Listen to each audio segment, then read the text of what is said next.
오늘도 안정한 창업 컨설턴트와 함께하겠습니다. 어서 오세요. 네, 안녕하세요. 네. 자, 그러고 보면 창업이 참 분야도 넓고, 네. 생각해보면 굉장히 좀 많은 것 같아요. 저희가 해도 끝이 없는 것 같죠. 제가 말씀드리잖아요. 미래의 직업이라니까요. 그러게 말입니다. 예. 자, 오늘 그래서 어떤 또 창업 얘기 주실지 기대가 됩니다. 어떤 분야입니까? 자, 이번에도 사이드 프로젝트 100 그 책의 3장 이미 갖고 있는 기술을 활용하라 편을 소개해 드리겠습니다. 네. 이미 갖고 있는 기술을 활용하라. 편에는 그럼 어떤 부업들이 나옵니까? 네, 첫 번째, 집정리라는 사업과 기부를 연결한 요가 강사. 두 번째, 벌집같이 빼곡하게 수입원을 만들어 나가다. 세 번째, 종이 꽃가루를 뿌리며 돈을 버는 사진 작가. 네 번째, 월 3,500달러의 부수입을 얻는 엑셀 스프레드 시트 전문가. 다섯 번째, 재미와 수입을 모두 거머쥔 테라리움 제작자. 여섯 번째, 허브로 부수입을 얻는 로켓 과학자.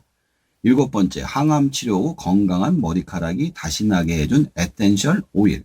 여덟 번째, 토끼를 키워 학비를 마련한 동물 애호가.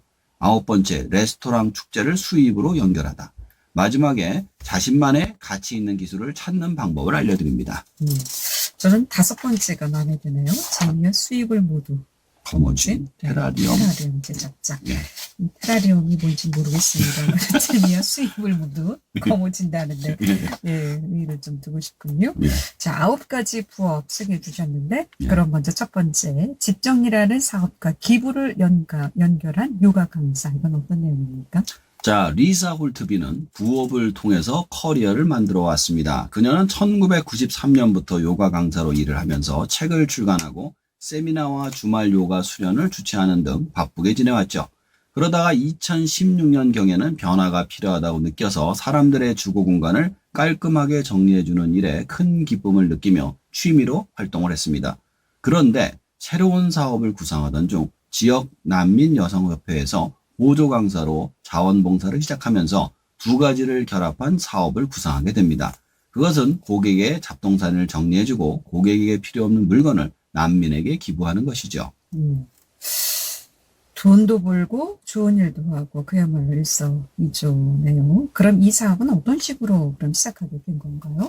자, 우선 2,200달러로 집정리 사업을 시작했습니다. 디자이너 2명에게 1,400달러를 내고 웹사이트 개설과 운영 방법, 검색 엔진 최적화 전략을 배우고 그 외 보험과 명함 제작, 청소용품 구매 등에 돈을 들여 본격적으로 시작을 합니다. 이렇게 시작한 사업은 반응이 뜨거웠는데요. 사람들은 자신의 행복 지수를 높이는 동시에 사용하지 않는 물건이 필요한 이들에게 기부가 된다는 아이디어에 열광을 했기 때문입니다. 그 외에도 잠재 고객을 대상으로 1시간짜리 무료 컨설팅을 진행한 후 이후 1시간에 대해선 64달러씩 3시간 서비스를 진행합니다. 이렇게 높은 비용을 제시할 수 있던 것은 자신만의 분류 시스템 덕분이죠. 그렇게 공간 활용을 잘 하면서 정리 정돈 잘 하시는 분. 이것도 정말 나름 기술인 것 같더라고요. 아무나 그렇게 다 잘하지는 않거든요. 그 책에도 나오는데 일종의 재능도 필요하다고 그러더라고요. 그냥 배우기만 해서는 좀 쉽지가 않아서 컨설팅을 따로 받아야 된다고. 그렇군요. 자, 그럼 일을 시작하고 수입은 어떻게 됐나요? 처음 시작한 해 월 평균 수입이 3,000달러였던 것이 얼마 후 4,000달러로 상승했습니다. 그녀의 웹페이지를 보면서 많은 사람들이 만족한다는 내용으로 칭찬의 메시지가 넘치고 있다고 합니다. 한 변호사는 그녀에게 112평의 집을 맡겨서 정리하고 일일 정리 방법도 배웠다고 칭찬을 하죠. 부업으로 기부를 받은 물품 가운데 아기용품을 따로 정리해서 보관을 해서 매주 난민협회에 기부한다고 합니다. 왜 이 TV 프로에도 있잖아요. 네. 보면은 굉장히 다들 정리정돈을 잘하고 살 것 같은 집안도 들여다보니까 이 정리정돈을 못해서 막 옷도 쌓아놓고 그렇게 사시는 분들이 되게 많더라고요. 네, 이것도 하나의 직업으로 괜찮을 것 같은데 만약에 비슷한 사업을 생각하고 있다면 어떤 식으로 진행을 하면 좋을까요? 자, 그 부분에 대해서도 조언을 해줍니다. 집은 지극히 사적인 영역으로 물건을 정리할 때 세심한 주의가 필요하다고 합니다. 또한 자신이 운영하는 웹사이트나 외부 사이트에 남겨진 고객의 후기가 중요한 역할을 한다는 사실을 알아야 한다고 하죠. 또한 저장 강박증이 있는 고객의 경우 자신은 받지를 않고 전문성을 갖춘 다른 정리 전문가에게 추천을 한다고 합니다. 자, 그리고 세 번째 단락인 종이 꽃가루를 뿌리며 돈을 버는 사진 작가. 이것도 굉장히 좀 이색 직업이라고 볼 수가 있겠는데, 이건 어떤 내용인가요? 자, 그래픽 디자이너로 활동하고 있는 젤레나 알렉시치는 스타트업과 기업용 프레젠테이션 작업을 전문으로 하고 있습니다. 지난 2년간 여가의 대부분을 당신은 무엇을 축하하고 있습니까? 라는 주제로 꽃가루를 뿌리며 사람들의 사진을 찍는데 더 쏟아부었다고 합니다. 종이 꽃가루 프로젝트는 새로운 기회를 찾기 위해 그녀가 도전한 3개월짜리 프로젝트였죠. 전업 사진작가가 되고 책을 쓸 수 있을지 스스로 능력을 시험하기 위해서 적어도 무언가를 시작하면 끝까지 해낼 수 있다는 걸 증명하기 위한 프로젝트였죠. 근데 그 프로젝트 수입원을 창출하는 하나의 브랜드로 성장시켰습니다. 그런데 어떻게 이런 프로젝트를 생각했을까요? 계기가 궁금합니다. 자, 한 파티에 참석을 했다가 우연히 종이 꽃가루를 온몸으로 맞은 후 바닥에 흩뿌려진 종이 꽃가루 한 줌을 주머니에 담아왔습니다. 그녀는 유난히 우울한 날이면 가죽 재킷 주머니에 넣어둔 꽃가루를 꺼내보고 했는데 그걸 보고 있으면 당시 느꼈던 행복감이 고스란히 되살아났다고 합니다. 그 후 지인들을 대상으로 사진 촬영을 마친 후 사업성이 있을 것 같아 시작을 했다고 합니다. 촬영은 섹션당 $200로 시작을 해서 현재는 $350를 받고 있으며 스튜디오 임대료, 종이 꽃가루 등 비용을 제외하고 월 $1,000에서 $4,000를 번다고 합니다. 달마다 수요가 달라서 수입의 변동폭이 큰 편이라고 합니다. 그렇군요. 자, 다음 이야기 살펴보겠습니다. 다음은 이 항암 치료 후 건강한 머리카락이 다시 나게 해준 에센셜 오일. 이건 어떤 얘기인가요? 자, 타니에카 렌달은 종양학과 간호사로 일하고 있었습니다. 그녀는 저녁 7시부터 아침 7시까지 12시간 야간 근무를 할 때가 많았는데요.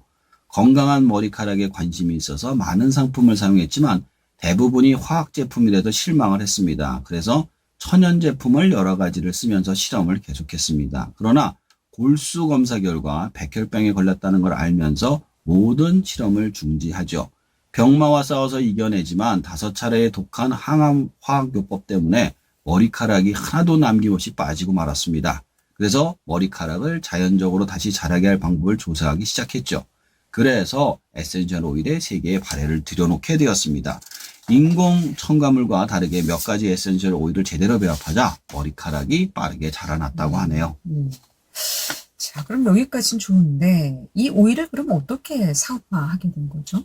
자, 어느 날 자신이 어쩌면 사람들이 돈을 주고 구매할 만한 상품을 만들어낸 순간이었다는 생각이 들어서 페이스북에 질문에 답변을 해주고 있었는데 순간 충동적으로 주문을 받기 시작했습니다.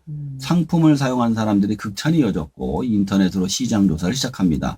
첫 행사는 지역 여성 모임에 가서 몇백 달러를 벌기 시작하죠. 그걸 바탕으로 창업 자금으로 $1,500를 들여 재료와 물품 그리고 홍보 전단과 명함을 만듭니다. 그리고 정식 웹페이지도 개설을 하죠. 그래서 수입은 얼마나 올리게 됩니까? 첫 해에만 $20,000 이상의 수입을 올리게 됩니다. 새로운 상품을 개발하기 위해 추가 재료를 주문한 것 이외에는 비용이 거의 발생하지 않았다고 합니다. 그리고 비즈니스 코칭에 투자를 하는데 사업을 운영하는 방법을 배우기 위해 $3,000를 지불합니다. 이것을 통해서 고객들이 원하는 것을 집중하는 법을 배워서 현재 판매되는 상품을 세트로 구성하는 방법으로 배우고 새로운 상품도 출시를 하게 됩니다.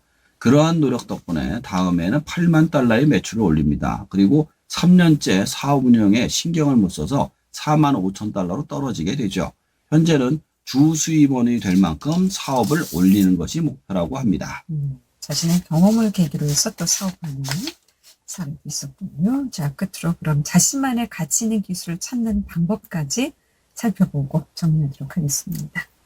자, 이 부분에서는 우선 자신이 할 수 있는 일이 무엇인지 목록을 작성합니다. 학교에서, 대학에서 무엇을 배웠는가, 직장을 다니면서 무엇을 배웠는가, 다른 사람들은 힘들어하지만 당신이 본능적으로 잘하는 것은 무엇인가, 이런 질문들이 도움이 된다고 합니다. 그냥 혼자서 답하지 말고 친구나 주변 동료들에게 물어보는 게 좋습니다. 나는 나를 객관적으로 못 보니까요. 그 후 이 기술들을 새로운 방식으로 연결해서 활용하는 방법을 찾아야 합니다. 앞에서 그랬잖아요. 기부와 정리를 연결했죠. 그랬더니 더 시너지 효과가 나는 것처럼 말이죠. 오늘 사례들이 그랬으니까요. 그러기 위해선 자신의 가치 있는 기술을 찾아야만 할 것입니다. 사실 나 자신을 객관화한다는 것이 쉬운 일은 아닌데 여러 사람에게 질문하고 또 거기에서 답을 찾아서 활용하는 방법 찾아야겠다는 생각 가져보고 자신의 재능이 무엇인지 다시 한번 좀 찾아볼 수 있는 계기가 됐으면 좋겠습니다. 잘 들었습니다. 네, 감사합니다. 네, 지금까지 배로 듣는 창업정보 안정환 창업 컨설턴트였습니다.